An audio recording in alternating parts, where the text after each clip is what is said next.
Shri Sai master ప్రవచనములు అధ్యాయం 8 సద్గ్రంథ పఠన. మన లక్ష్యంలో నుంచి యువతలకు లాగి వెనుకకు పడేసేటటువంటి ఇందాకటి నుంచి మనం చెప్పుకున్నటువంటి రజోగుణ తమో గుణాలను సత్వగుణంతో త్రోసి పారేసుకోవడానికి అవకాశం ఉండేలా వాటిని గుర్తుపడుతూ ఉండాలి. ఇవన్నీ తెలుసుకోమనే బాబా చెబుతున్నారు. గురువును నమ్ముకో చాలు అని బాబా చెప్పారు. ఒక పక్క బాబా సాధన షట్కము షట్శాస్త్రాలు అవసరం లేదన్నారు. ఇంకొక పక్క పని చెయ్యి, దేవుని నామం ఉచ్చరించు, సద్గ్రంథాలు చదువు అన్నారు. శాస్త్రాలు అక్కర్లేదంటూ సద్గ్రంథాలు చదవడం ఏమిటి? ఆయన ఆ పదాలు వాడడంలోనే చాలా గొప్పతనం ఉన్నది. సద్గ్రంథాలు పఠించు అంటే మనం భగవద్గీత చదివేటప్పుడు అందులో గుణత్రయ విభాగం రాసింది ఇందుకోసం కదా అని తెలుసుకుంటే చాలు. ఇక దాని ప్రయోజనం అయిపోయినట్లే. ఒకచోట వేడుకలు జరుగుతున్నాయి. అక్కడి వాళ్ళు ఫలానా పోలికలున్న మనిషి ఒకడు వస్తాడు, వాడు వస్తే వస్తువులు పోతాయి, జాగ్రత్త అని చెప్పాడనుకోండి. అప్పటిదాకా ఎవరినీ పట్టించుకొని వాళ్ళం అప్పటి నుండి అటువంటి లక్షణాలున్న మనిషి కోసం చూస్తాం. ఇక ఏమరుపాటుగా ఉండే ప్రశ్నే లేదు. అలాగే భగవద్గీత ఏం చెబుతుందంటే మన మనస్సులో ఉండే అనేకమైన ఆంతరంగిక భావాలలో రజో తమో గుణాలనే 2 భావాలు ఉన్నాయి. వాటిని జాగ్రత్తగా కనిపెట్టమని చెబుతుంది. అంతవరకే దాని యొక్క ప్రయోజనం. అది చదివి ఆ ప్రయోజనాన్ని వెంటనే ఆచరించడానికి ఆరంభిస్తే అది సద్గ్రంథ పఠనం అవుతుంది. అయితే ఆయన రెండింటినీ ఎందుకు చెప్పారు? ఒక పక్క సద్గ్రంథ పఠన చేయమన్నాడు, ఇంకొక పక్క శాస్త్ర షట్కం అక్కర్లేదన్నాడు. రెండింటికి ఏంటి సంబంధం? అవి రెండు పరస్పర విరుద్ధమా అంటే ఎలా కాదో ఆయన చెప్పిన దానిలోనే ఉన్నది. భారతంలో ఒక కథ ఉన్నది. 12 సంవత్సరాల పాటు భయంకరమైన డొక్కల కరువు వచ్చింది. ఎవరైనా ఏదైనా తింటే వాడి కడుపు చీల్చుకునైనా తన ఆకలి తీర్చుకుందామనుకునే రోజులవి. ఎక్కడ చచ్చిన జంతువు దొరికినా పీక్కు తినే పరిస్థితిలో ఉంది మానవాళి.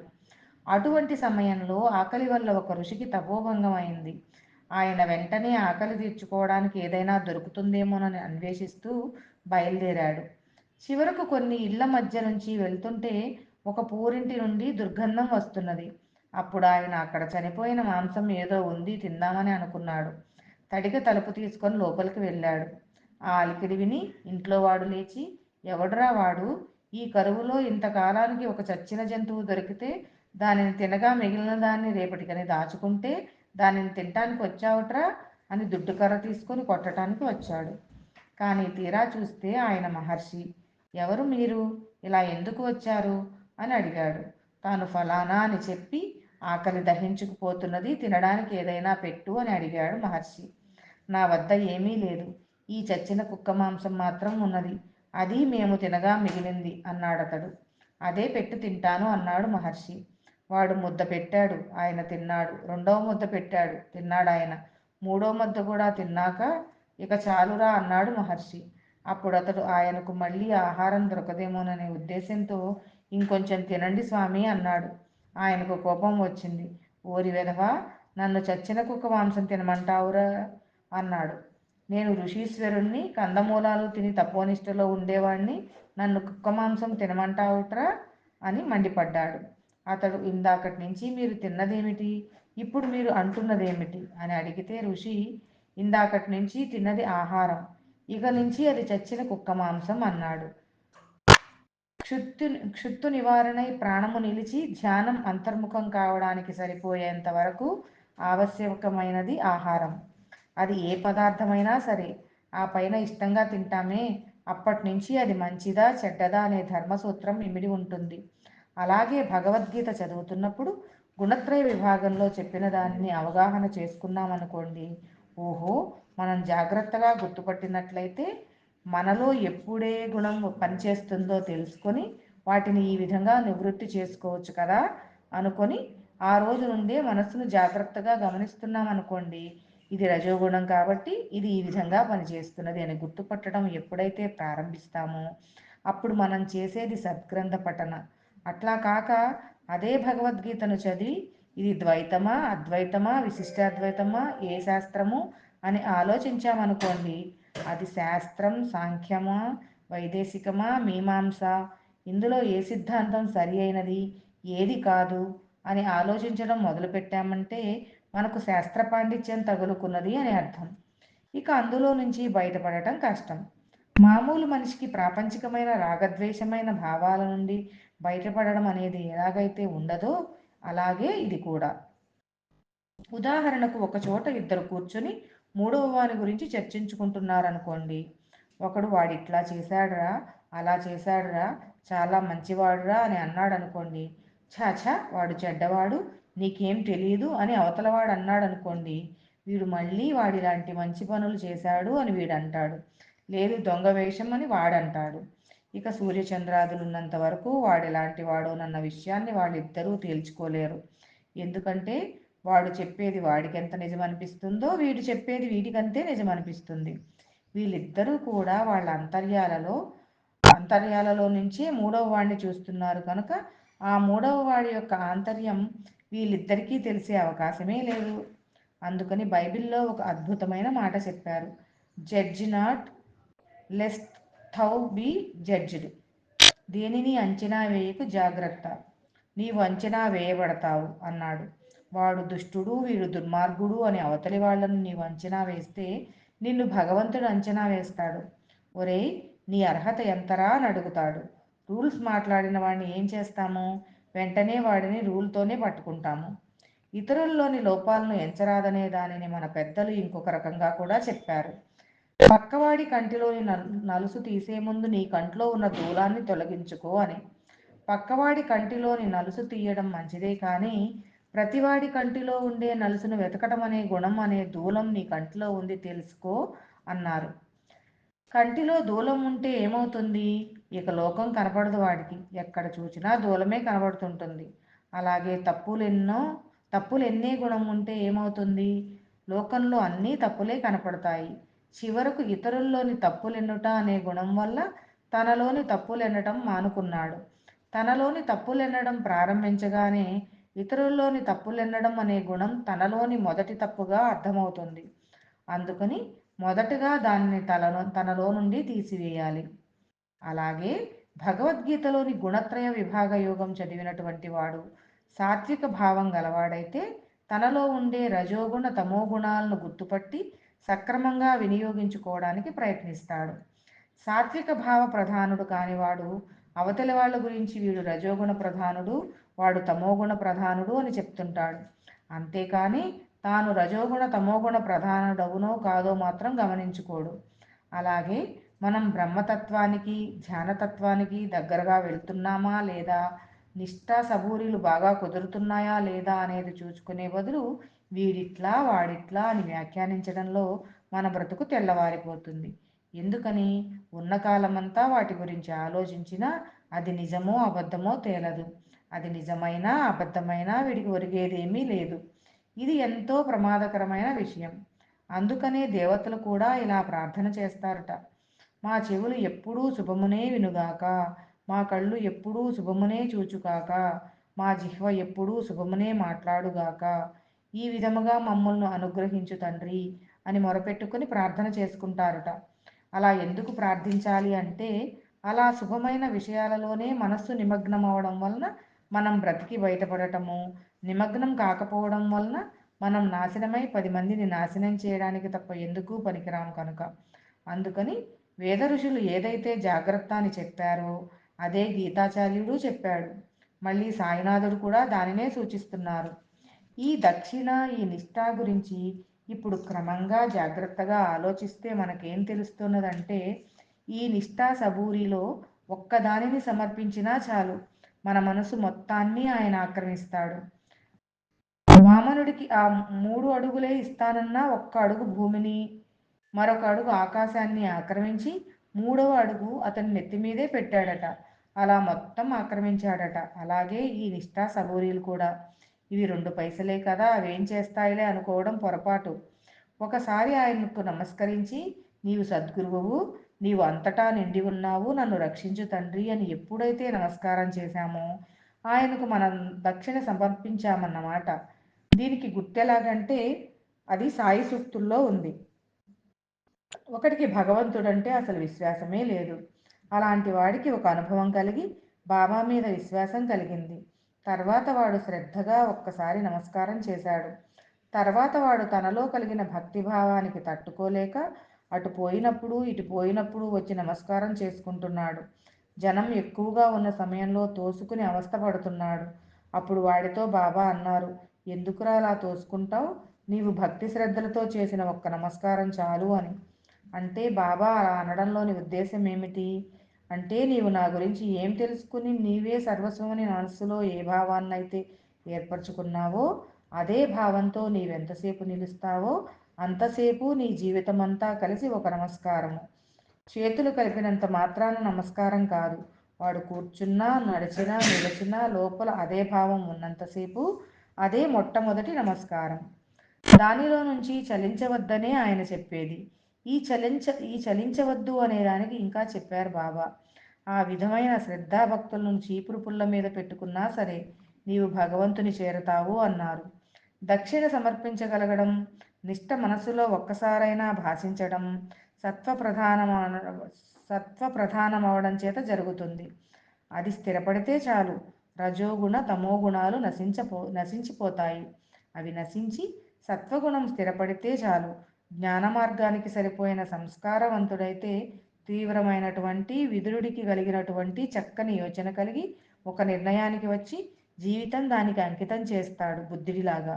అలా కాక భక్తి ప్రధానమైన సంస్కారం కలవాడైతే రంగన్న బాబు గారిలాగా భగవంతుడు తప్ప మరేదీ లేదనే నిర్ధారణకు వచ్చి ఆ భగవంతుని మీదే ప్రాణమంతా పెట్టి నిలుస్తాడు. ఈ రెండు స్థితులు వారికి ఎలా కలిగాయంటే వాళ్ళ హృదయమంతా సత్వప్రధానంగా అయిపోయింది కనుక, రజోగుణానికి స్థానం లేకుండా చేసుకున్నారు కనుక. దానికే బాబా నీవు సరైన భావంతో నమస్కారం పెట్టావే అది చాలు అన్నారు. అలాగే ఒకడు బొంబాయి నుండి వస్తే, వీడు నాకు 4 సంవత్సరాల నుండి తెలుసు అన్నారు బాబా. అతడు షిరిడీ రావటం, బాబాను చూడటం అదే మొదటిసారి. ఏమిటి ఈయన ఇలా మాట్లాడుతున్నారు అని వాడు జ్ఞాపకం చేసుకుంటే, సరిగ్గా 4 సంవత్సరాల క్రితం మొట్టమొదటిసారిగా బాబా గురించి, వారి లీలల గురించి విని, అబ్బా ఇంత గొప్ప మహాత్ముడా అయినా ఈయన్ను తప్పకుండా దర్శించుకోవాలి అని మనస్ఫూర్తిగా నమస్కారం చేసుకున్నాడు. అంతే అయిపోయింది వాడు చేయవలసింది. ఇక అతడు బాబా లెక్కలోకి వచ్చాడు. అంటే బాబా ఇక్కడ చెబుతున్నది ఏమిటంటే, నీవు నిష్ఠలోకి వచ్చావు, దక్షిణ సమర్పించావు. ఆ విధంగా నీవు ఎంట్రీ ఫీజు కట్టావు కనుక నీ పేరు ఇక్కడ రిజిస్టర్ అయింది. ఇక కోడ్ ఆఫ్ కాండక్ట్ చూడటం మొదలవుతుంది అని. నీవు చేరకపోతే అడిగేవాడే లేడు. అందుకని ఆయనలోని పవిత్రత, ఉత్తమ గుణాలు, సామర్థ్యం, ఆయనే విశ్వం అనే భావాలను హృదయపూర్వకంగా నీవెప్పుడైతే పొందావో ఆయనకు దక్షిణ ఇచ్చేశావన్నమాట. ఇక దాని నుంచి చలించకుండా ఉండాలి.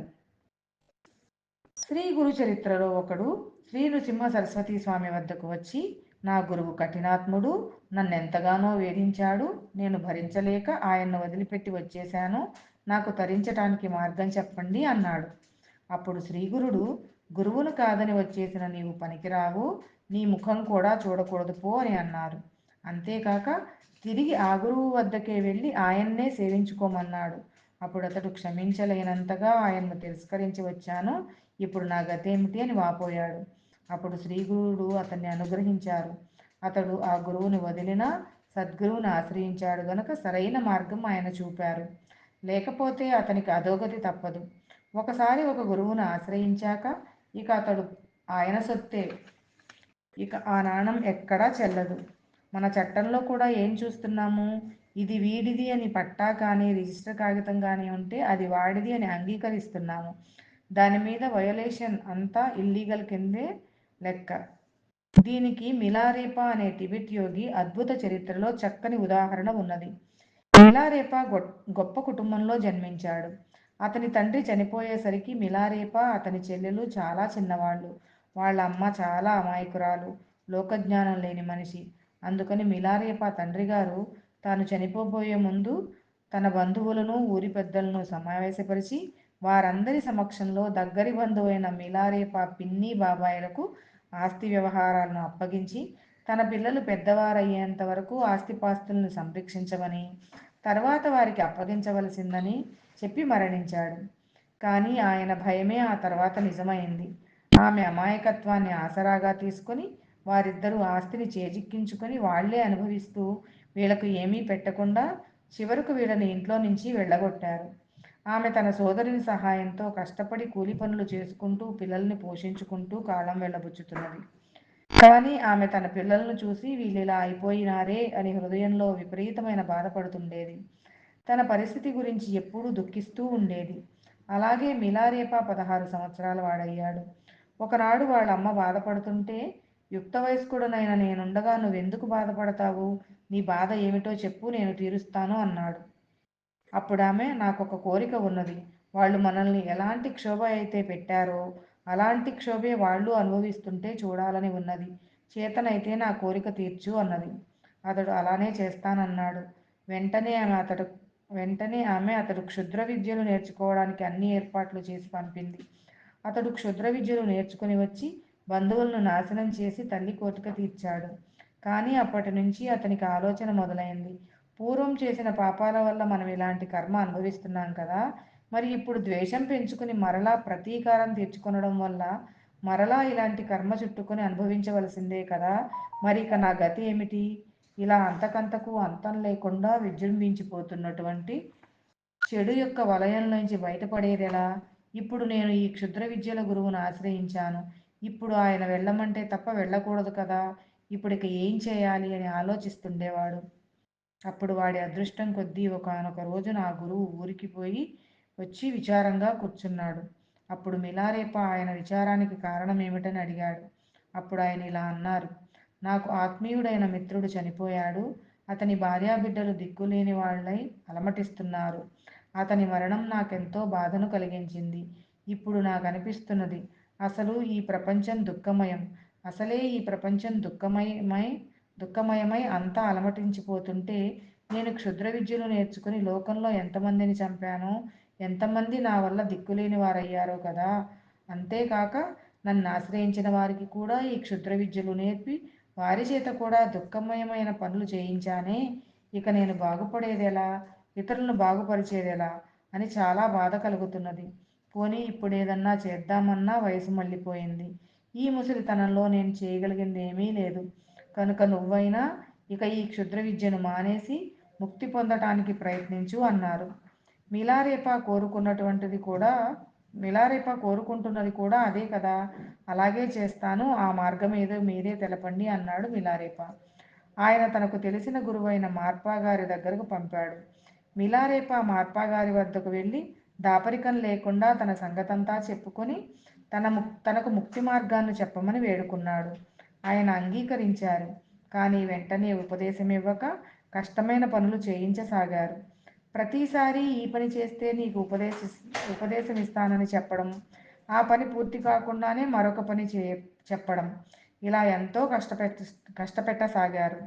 ఆయన అందరి పట్ల ఎంతో దయగలిగి ఉండేవారు, కానీ ఇతని పట్ల ఎంతో కఠినంగా ప్రవర్తించేవారు.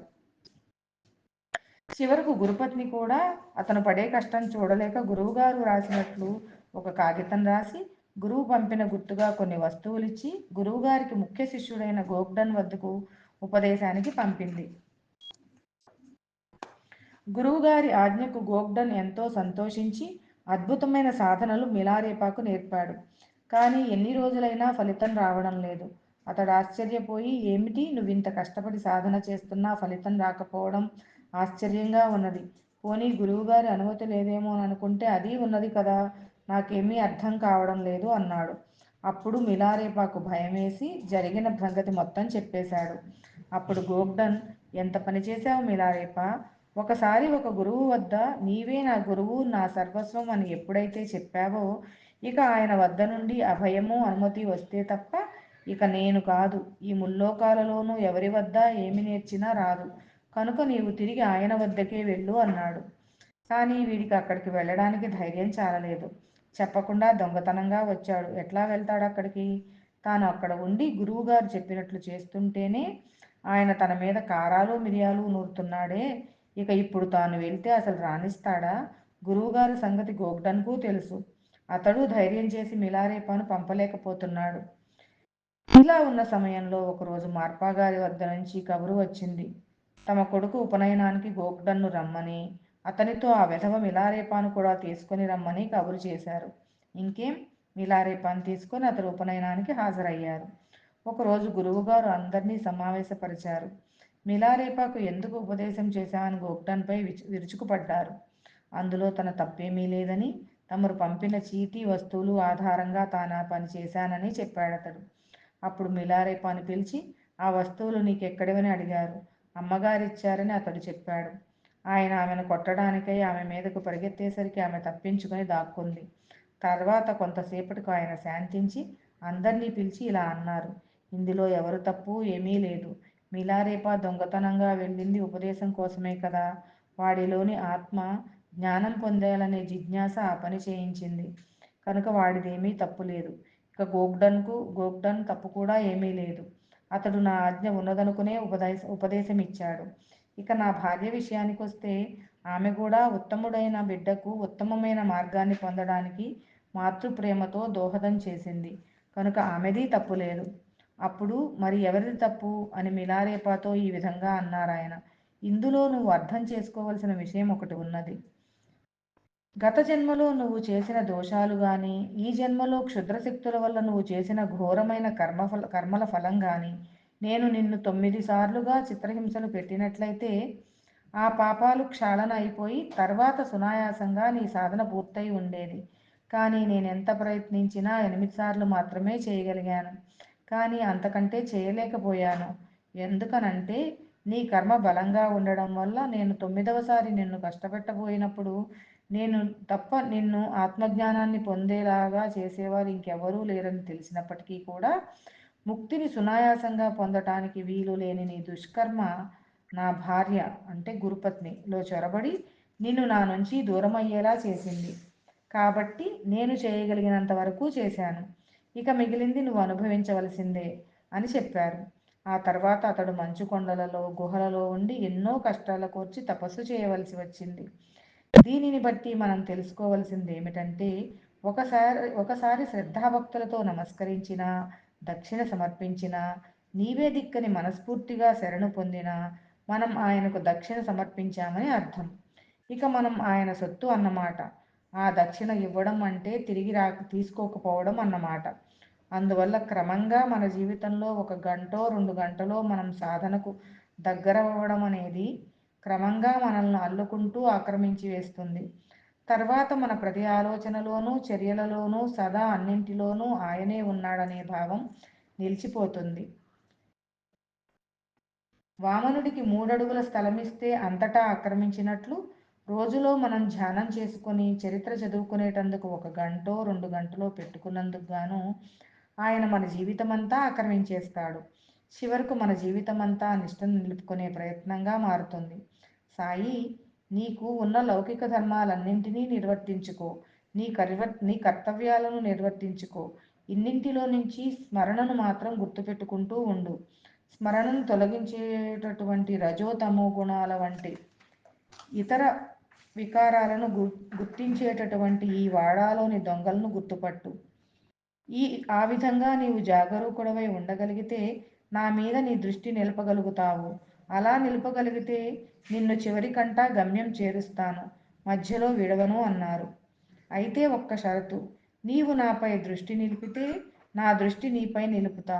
నీ దృష్టి పక్కకు తొలగించే వాడాలో దొంగలున్నారు జాగ్రత్త అనే హెచ్చరిక చేస్తున్నా అన్నారు. అంటే టోటల్ టీచింగ్ ఇచ్చారన్నమాట. శాస్త్రశకం అక్కర్లేదు, సద్గ్రంథాలు చదువు అన్నారు.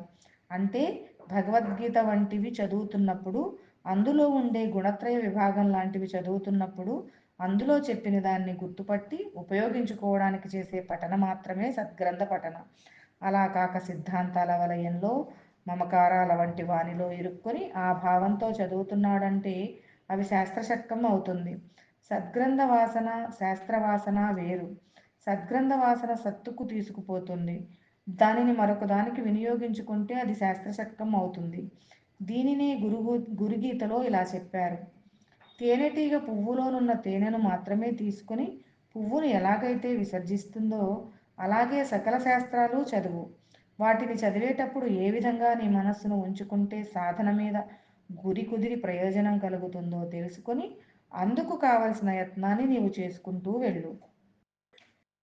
ఉదాహరణకు మనం ఒక గడియారం కొన్నప్పుడు ఎలాంటి జాగ్రత్తలు తీసుకుంటే అది చెడిపోకుండా ఉంటుందో అటువంటి సూచనలు ఉన్న కాగితం షాపు వాళ్ళు ఇస్తారు. దానిని చూడకుండా అలాగే పెట్టి గడియారాన్ని వాడుతున్నాం అనుకోండి, మనకు ఎలా వాడాలో తెలియకపోవడం వల్ల అది చెడిపోతుంది. అలా కాక ఇన్స్ట్రక్షన్ కాగితంలో ఉండేది చదువుకొని మొదటి నుండి జాగ్రత్త పడి ఆ రోజు నుండి ఆ ప్రకారం చేస్తే మూడో రోజు నుండి యాంత్రికంగా ఆ పనిని చేసేస్తాము. అప్పుడు మనకు ఆ సూచన కాగితంతో ఏం పని? అలాగే నీలో ఉండే గుణాన్ని గుర్తుపట్టి జాగ్రత్త పడటం తెలిసినప్పుడు ఇక ఆ అధ్యాయంలో ఉండే శ్లోకాలతో మనకేం అవసరం? విష్ణు సహస్రనామం భావయుక్తంగా కంఠస్థమైన తర్వాత ఆ పుస్తకంతో మనకేం పని? అంతఃశుద్ధి కలిగిన తర్వాత బాహ్యాచరణాలలో ఉండే భేదాల పట్ల అసహనం దేనికి? అన్నింటిలో బాబా ఉన్నారని ఆయన చేసిన లీలలను ప్రత్యక్షంగా చూచిన వాడికి అవతలి వాడి మీద కోపం వల్ల వాడు పెట్టిన ప్రసాదం తీసుకొనకపోవడం ఎందుకు?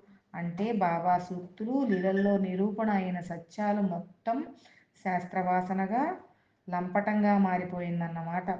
మళ్ళీ వాడిని కదిలిస్తే చాలు, బాబా సామాన్యుడు కాడు, ఆయనకు అన్నీ తెలుస్తాయి, నాకు ఇట్లా జరిగింది అట్లా జరిగింది అని చెబుతాడు. కానీ వాడు పెట్టింది నేను తినను అంటాడు. అప్పుడు మాత్రం ఇది పనిచేయదు. ఆ రెండింటికి సమన్వయం కుదరదు. అందుకని ఈ విషయంలో చాలా జాగ్రత్తగా ఉండాలి. ఇది ఎవరికి వాళ్ళు తీసుకోవలసిన జాగ్రత్త మాత్రమే. అది పూర్తిగా కుదిరిన తర్వాత మాత్రమే ఎవరికైనా సాధన పూర్తవుతుంది. జేబులో పర్సు పెట్టుకుని ఎవరూ జేబు కొట్టేయకుండా రైల్లో ప్రయాణించడం అనేది ప్రతివాడూ తెలుసుకోవలసిన విషయం. అలాగే అందరిలో బాబా ఉన్నాడన్న విషయాన్ని నిరంతరం గుర్తుపెట్టుకోవడానికి ప్రయత్నిస్తూ ఉండాలి. ఇది జాగ్రత్త పడకపోతే ఏం జరుగుతుందో నేటి ఆశ్రమాలను చూస్తే తెలుస్తుంది. అక్కడ ప్రతివాడు తమ గురువు సర్వత్రా నిండి ఉన్నాడనే చెబుతూ ఉంటాడు.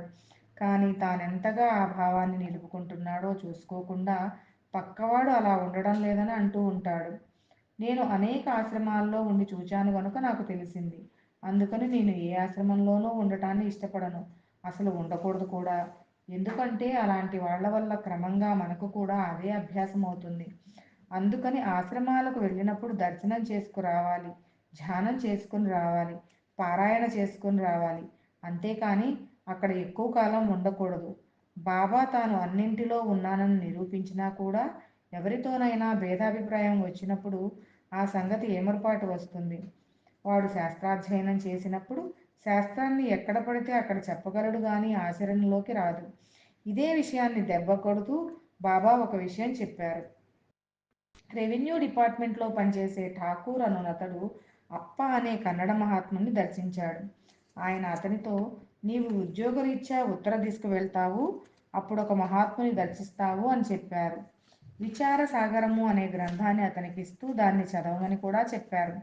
ఆ తర్వాత అతడు ఉత్తర దిశగా ఉన్న జున్నూరుకు బదిలీ చేయబడ్డాడు. అక్కడికి వెళ్ళే దారిలో నాన్హే ఘాట్ అనే పర్వత కనుమ దాటాలి. అది మామూలుగా ఎవ్వరూ దాటలేరు. దున్నపోతు మీద ప్రయాణం చేయవలసిందే. అది ఎంతో కష్టంతో కూడిన పని. ఆ తర్వాత ఒకసారి బాబా గురించి విని బాబాను దర్శించాడు. అప్పుడు బాబా అన్నారు, ఇక్కడ మార్గం అప్పా చెప్పినంత తేలిక కాదు. దున్నపోతు మీద నాన్హే ఘాట్ దాటడం కంటే కూడా కష్టం అని. అంటే అతడు అప్పా అనే మహాత్ముని దర్శించాడని, దున్నపోతు మీద నాన్హే ఘాట్ దాటి ఒళ్ళంతా హోనం చేసుకున్నాడని బాబాకు తెలుసు. ఆ సంగతి మనం తెలుసుకుని ఆయన సర్వజ్ఞులని మనం గ్రహించవలసిందే. కానీ ఆయన అప్పా చెప్పిన మహాత్ముని నేనే అని చెప్పలేదు. అందుకని అనుక్షణం మన హృదయంలో వచ్చే భావాలను గుర్తుపట్టి సరిచేసుకోవడంలోనే మన సాధన ఉంది. అందుకే సాయి సూక్తుల్లో ధ్యానం గురించి తన గురువు గురించిన సందర్భాలలో మాత్రమే రూపంతో కానీ రూపం లేక కానీ ధ్యానం చేయి, సాయి సాయి అంటూ ఉండు అని ఒకటి రెండు సూక్తులు మాత్రమే ఉన్నాయి. కానీ ఎప్పుడూ మన భావాలను సరిచేసుకునే సూక్తులే ఎక్కువ ఉంటాయి.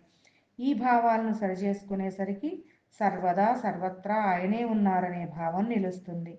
ఆ భావం నిలిచాక అనన్యమైన చింత, సత్వగుణం, దైవీ సంపద కలుగుతాయి. ఇంకా ఇంతకంటే చేయవలసిన సాధన ఏమున్నది? అందుకే బాబా, నేను చెవిలో ఉపదేశించను, మా సాంప్రదాయం వేరు అన్నారు. మరి ఎలా ఉపదేశిస్తారు అంటే జీవితంలోని సంఘటనలన్నింటి ద్వారా ఉపదేశిస్తానన్నారు. నీ మనస్సులో సందేహం వస్తే ఫలాని దేవాలయానికి వెళ్ళి పురాణం విను. నీవు వెళ్ళేసరికి నీ శ్లోకానికి వివరణ అక్కడ దొరుకుతుంది. వినే సామర్థ్యం నీకుండాలి కానీ ఎన్ని నోళ్ళు ఎన్ని రూపాలు ఉన్నాయో అన్నింటిలోంచి నేనే మాట్లాడతాను. ఒక టైంలో ఒక నోటితో ఒక మంత్రం ఒకప్పుడు చెప్పడం కాదు. వినే సామర్థ్యం నీకుండాలే కానీ పురుష సూక్తంలో పురుషుని సహస్రముఖునిగా చెప్పినట్లు సహస్రముఖాల నుండి వ్యక్తుల నుండి సహస్ర విధాల నిత్యబోధ జరుగుతూనే ఉంటుంది. అందుకని నా బోధ ఒక ప్రవక్త నుంచి రాదు అని చెప్పారు బాబా. కాబట్టి సాయి ఏమీ బోధించలేదా అంటే ఆయన బోధించనిదే లేదక్కడ. ఆయన చెప్పిన దాంట్లో రానిదే లేదు. అయితే ఆయన చెప్పినది ఏమిటి? నీ గురువును సంపూర్ణంగా నమ్ముకో చాలు అని చెప్పారు. అంటే నిష్ఠా సబూరీలు అని చెప్పుకున్నామే, దానిని గుర్తుపెట్టుకుని ఆచరణలో పెట్టుకో అన్నారు. అప్పుడు జీవితం నిరంతర నిష్టగా మారుతుంది. ఆయన చెప్పిన దృష్ట్యా ప్రపంచాన్ని చూడటం నేర్చుకోవాలి. దానికి అడ్డం వచ్చే వాటన్నింటినీ సద్గ్రంథ పఠన ద్వారా, బాబా చెప్పిన సూక్తుల సమన్వయం ద్వారా వాటిని గుర్తుపట్టి రజో తమో గుణాలను తొలగించుకునే ప్రయత్నం చేయాలి. Thank you.